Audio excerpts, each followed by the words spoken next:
So I want to talk about somebody who's important in my life and who's been an inspiration, and I think a really good example of why it's such a good idea to do shadow work. I don't think he calls it shadow work, but he's familiar with the concept of the shadow. He's a very big proponent of the work of Carl Jung, and you would know him by the name of Dr. Jordan Peterson.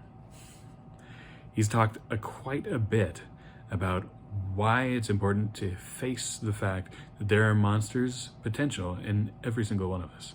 You are capable of doing horrible things, and the example he uses most commonly is the example of the people in World War II in Nazi Germany who just followed orders and enacted horrible, horrible evil on other humans.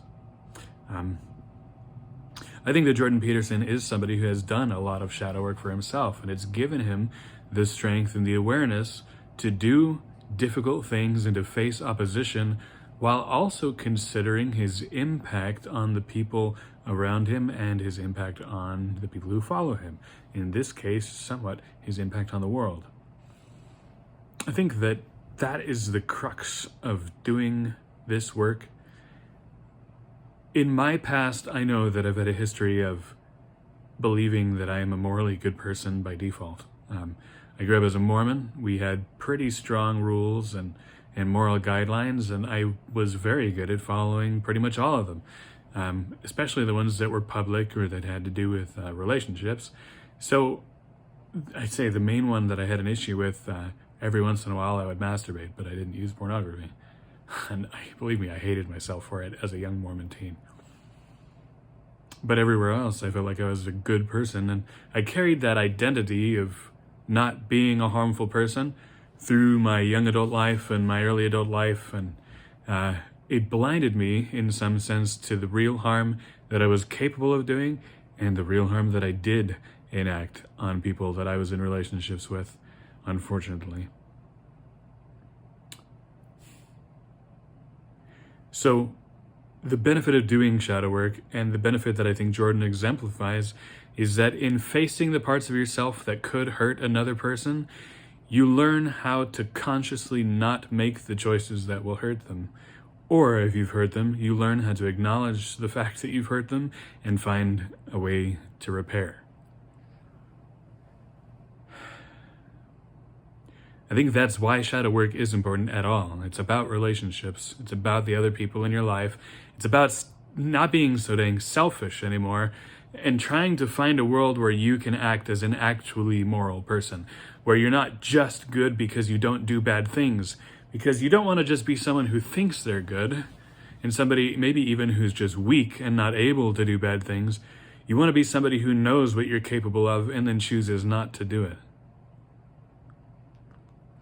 I've known people who use morality as a screen to hide behind, to cover their cowardice. I was one of those people, and I've been that person a few times in my life. I was in places where I felt ineffectual or powerless, and I know for a fact that in my lashing out at various humans, I have caused them harm. And at the time, I didn't acknowledge it, and that came back to bite me, and I've had to learn from that. I'm learning from that even now. I'm always learning from it, because I think that if you're not really considering other people, you probably are hurting them. So learn more about yourself, look into your past, figure out what things there are in you and what potentials you have to destroy, and especially to destroy relationships. Really come to terms with the fact that you have to work on yourself, and then begin the work. If you don't, you're limiting yourself, you're limiting the people you love, and you're doing nothing to increase the net good in the world. Because my bet, and I could be wrong, this is just an opinion at this point, and it's a relatively unformed opinion, so think of it what you will. My bet is the people that go out and do a lot of service for other people, they know what it means to suffer, and they know what it means to have caused someone else to suffer, even if it's been in small ways. if the experience is that you made someone suffer and it feels like you're really, really guilty for it and you don't feel good about it at all, sometimes that's enough to motivate you to a better direction. So it's the darkness in life that by contrast allows us to value the light and really seek it. I challenge you to do that.